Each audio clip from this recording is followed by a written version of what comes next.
Hello everybody, Brian here from quantlabs.net.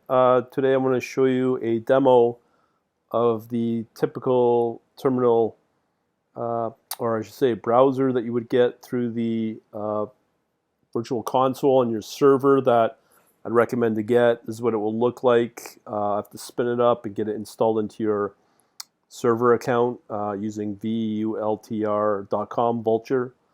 So to get started, all you got to do is come under top left here under Activities. And this is Ubuntu Linux with a desktop. This is through a browser session.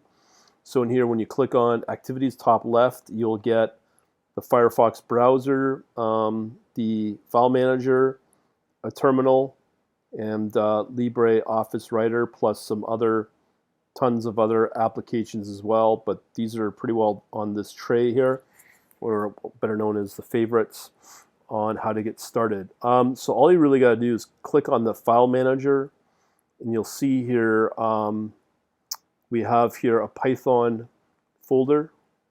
In here, there's a variety of things that you can do. If you wanted to edit the file for the Python trading script file, all you have to do is just click on, in my case, I'm on the Mac, Control, and then open with one of these programs. Featherpad is a default editor, so you can make changes to the trading script through that. And the other thing is to run it, or get it running, is come under here under Home Guest User. And in here, you'll see this Start Client. All you really got to do is just type in, or again, Control, click, and then open with another application. But the most logical way to get this running is come back to Activities. You have to open up a terminal session, in this case Q terminal, and then all you got to do is, if you do an ls, you got to just put in /start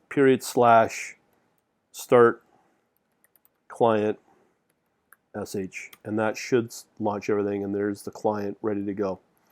All right, so it's simple as that. Hopefully I'll help you out, and I just want to give you a high level of how this works. Talk to you later.